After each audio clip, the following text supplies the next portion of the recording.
Swann's Way, Overture, Part 5.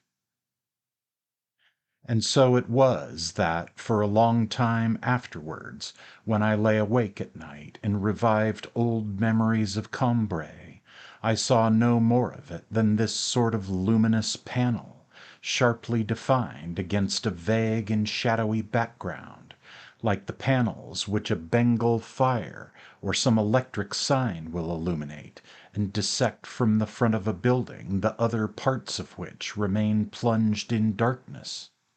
Broad enough at its base, the little parlor, the dining room, the alluring shadows of the path along which would come Monsieur Swann, the unconscious author of my sufferings, the hall through which I would journey to the first step of that staircase, so hard to climb, which constituted, all by itself, the tapering elevation of an irregular pyramid.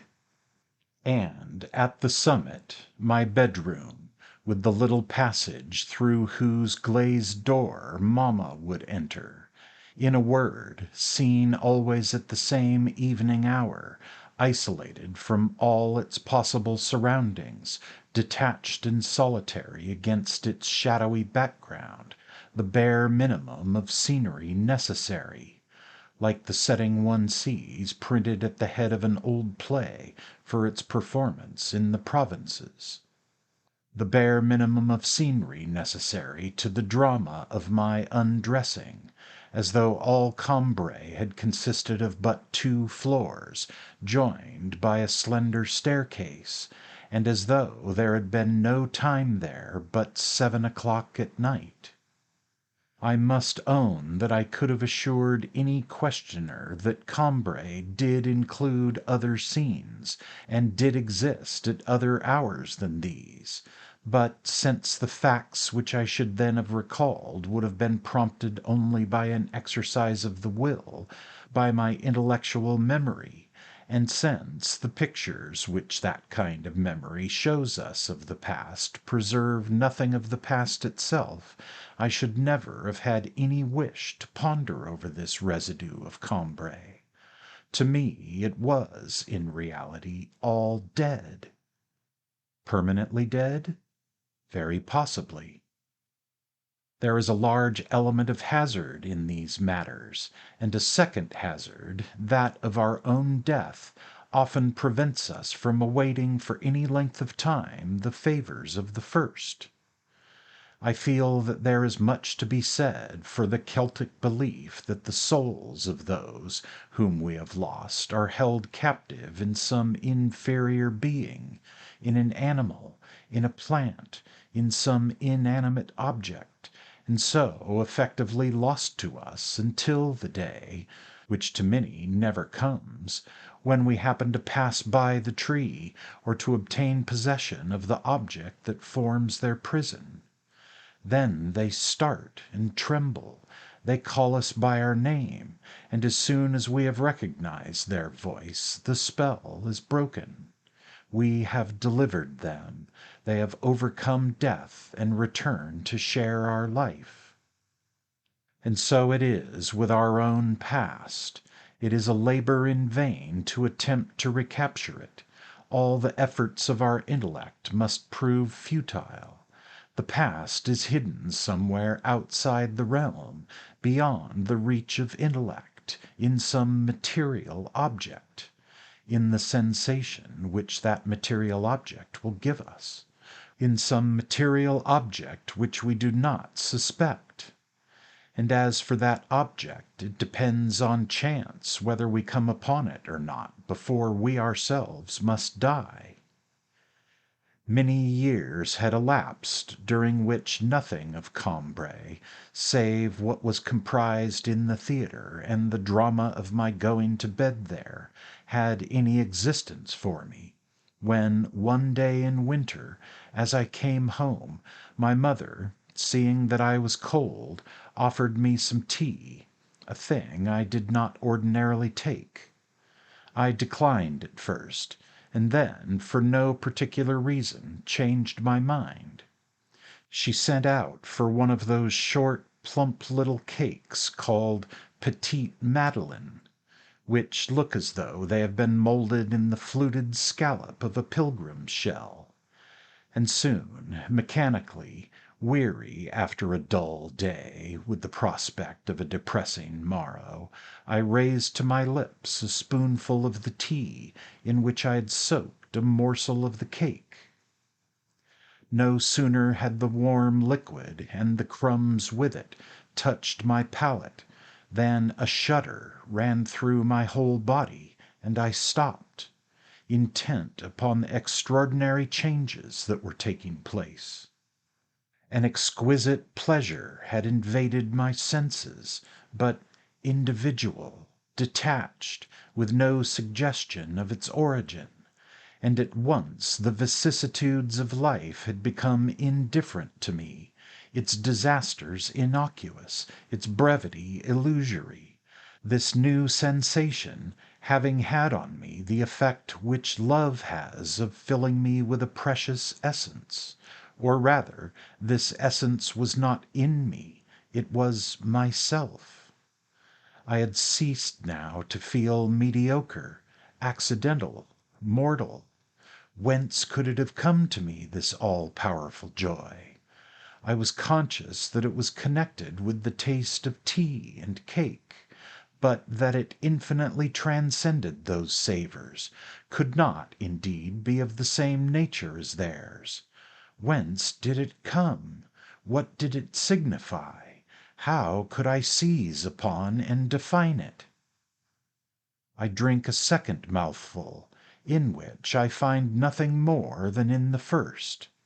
A third, which gives me rather less than the second. It is time to stop. The potion is losing its magic. It is plain that the object of my quest, the truth, lies not in the cup, but in myself.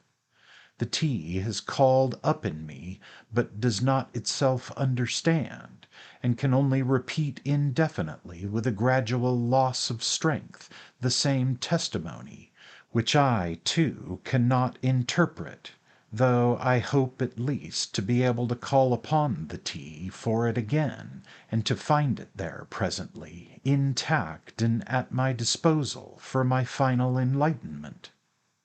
I put down my cup and examine my own mind. It is for it to discover the truth, but how? What an abyss of uncertainty whenever my mind feels that some part of it is strayed beyond its own borders, when it, the seeker, is at once the dark region through which it must go seeking, where all its equipment will avail it nothing. Seek? More than that, create. It is face to face with something which does not so far exist, to which it alone can give reality and substance, which it alone can bring into the light of day. And I begin again to ask myself what it could have been, this unremembered state, which brought with it no logical proof of its existence, but only the sense that it was a happy, that it was a real state, in whose presence other states of consciousness melted and vanished. I decide to attempt to make it reappear. I retrace my thoughts to the moment at which I drank the first spoonful of tea. I find again the same state, illumined by no fresh light. I compel my mind to make one further effort, to follow and recapture once again the fleeting sensation, and, that nothing may interrupt it in its course, I shut out every obstacle, every extraneous idea. I stop my ears and inhibit all attention to the sounds which come from the next room. And then, feeling that my mind is growing fatigued without having any success to report, I compel it for a change to enjoy that distraction which I had just denied it, to think of other things, to rest and refresh itself before the supreme attempt. And then for the second time I clear an empty space in front of it. I place in position before my mind's eye the still recent taste of that first mouthful, and I feel something start within me, something that leaves its resting place and attempts to rise, something that has been embedded like an anchor at a great depth. I do not know yet what it is, but I can feel it mounting slowly. I can measure the resistance. I can hear the echo of great spaces traversed. Undoubtedly, what is thus palpitating in the depths of my being must be the image, the visual memory, which, being linked to that taste, has tried to follow it into my conscious mind. But its struggles are too far off, too much confused. Scarcely can I perceive the colorless reflection in which are blended the uncapturable whirling medley of radiant hues, and I cannot distinguish its form, cannot invite it, as the one possible interpreter, to translate to me the evidence of its contemporary, its inseparable paramour, the taste of cake soaked in tea. Cannot ask it to inform me what special circumstance is in question, of what period in my past life. Will it ultimately reach the clear surface of my consciousness, this memory, this old dead moment which the magnetism of an identical moment has travelled so far to importune, to disturb, to raise up out of the very depths of my being? I cannot tell. Now that I feel nothing, it is stopped, has perhaps gone down again into its darkness, from which who can say whether it will ever rise?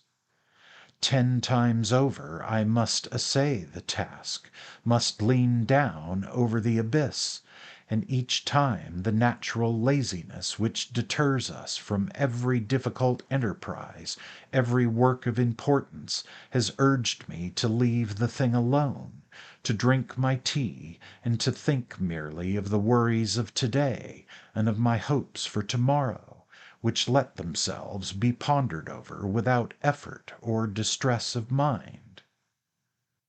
And suddenly the memory returns. The taste was that of a little crumb of madeleine, which on Sunday mornings at Cambrai, because on those mornings I did not go out before church time, when I went to say good day to her in her bedroom, my Aunt Leonie used to give me, dipping it first in her own cup of real or of lime-flower tea. The sight of the little madeleine had recalled nothing to my mind before I tasted it. Perhaps because I had so often seen such things in the interval, without tasting them, on the trays in pastry cooks' windows, that their image had dissociated itself from those Cambrai days to take its place among others more recent. Perhaps because of those memories so long abandoned and put out of mind, nothing now survived, everything was scattered. The forms of things, including that of the little scallop shell of pastry, so richly sensual under its severe religious folds, were either obliterated or had been so long dormant as to have lost the power of expansion which would have allowed them to resume their place in my consciousness.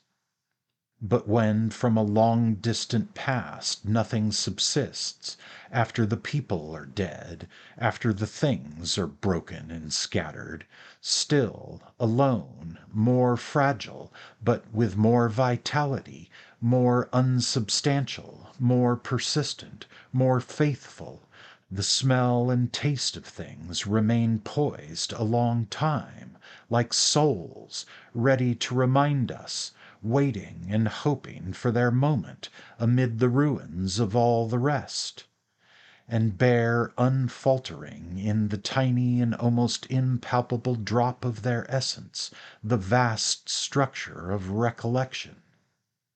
And once I had recognized the taste of the crumb of madeleine soaked in her decoction of lime flowers which my aunt used to give me, although I did not yet know and must long postpone the discovery of why this memory made me so happy.